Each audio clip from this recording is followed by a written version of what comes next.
Bonjour, Patrick, docteur vétérinaire du site conseilvétérinaire.com.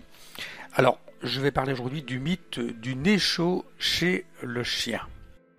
Alors, cette vidéo va vous parler donc d'un mythe ou d'une rumeur qui date depuis de nombreuses années d'ailleurs et que l'on entend encore régulièrement au sein de nos cliniques, à savoir un nez chaud et sec chez un chien signifie qu'il est malade ou qu'il a de la fièvre.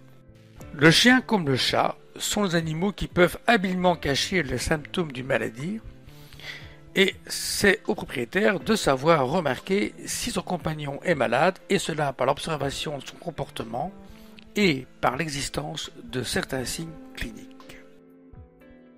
La température de la truffe est considérée par beaucoup de propriétaires comme un critère de santé.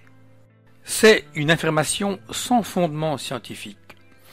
La truffe d'un chien ou d'un chat d'ailleurs peut être humide et froide à un moment donné de la journée et puis chaude et sèche à un autre moment de la journée, sans pour cela signifier que l'animal est malade.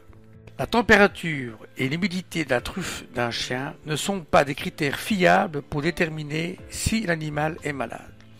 Ces critères peuvent varier en fonction de l'environnement, chaleur, taux d'humidité et de l'activité de l'animal, sans pour cela signifier que l'animal est malade. Exemple, une truffe de chien peut être sèche et chaude quand il dort ou par temps chaud à l'extérieur.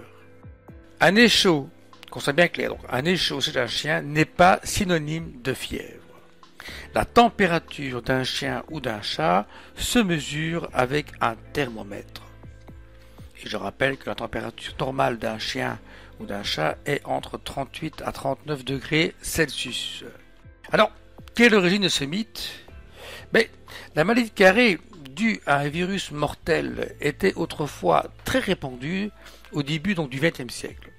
Et un des symptômes caractéristiques de cette maladie était donc l'hyperkératose, donc un épaississement de la truffe et des coussinets qui deviennent durs et secs. Et bien sûr, elle était chaude aussi. À cette époque, donc, un nez humide et frais était considéré comme un signe que le chien n'avait pas la maladie de Carré, était donc en bonne santé. Donc voilà une explication de l'origine de ce mythe. Alors ici, je vous montre une photo avec une hyperkératose, donc de la truffe chez un chien. Vous voyez dans cet aspect, disons, donc, un épaississement de la truffe et l'aspect rugueux de cette truffe-là. Attention, maintenant, si d'autres signes sont présents en plus du nez chaud, alors il est possible en effet que le fait d'avoir cette truffe chaude soit lié à ces symptômes et avec une maladie. Et quand je parle d'autres signes, c'est perte d'appétit, vomissement, diarrhée, léthargie, toux, etc. Par contre, il y a d'autres points plus importants à surveiller en ce qui concerne la truffe de votre chien. Et là, je parle de 1. La texture. Si vous constatez la présence de fissures, de croûtes, de plaies, d'ulcères, là, ça peut être un signe qui peut évoquer certaines maladies. Deuxième critère, c'est la couleur. Si vous constatez la décoloration, une dépigmentation de la truffe, là aussi, ça peut être synonyme d'une maladie sous-jacente.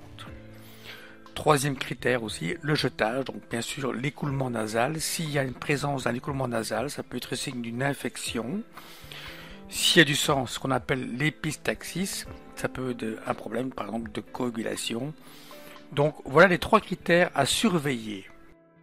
Conclusion sur la truffe d'un chien. Prenez l'habitude de surveiller la truffe de votre chien au niveau de sa texture, donc sa couleur, s'il n'y a pas un jetage, donc un écoulement nasal. Habituez-vous à vous familiariser avec l'aspect, la forme de la truffe de votre compagnon.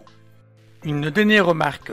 Soyez prudent lorsque vous appliquez des onguents sur la truffe de votre compagnon, car bien souvent la langue de votre compagnon fera en sorte qu'il soit absorbé, donc je parle des onguents, les rendant ainsi inutiles et même parfois toxiques.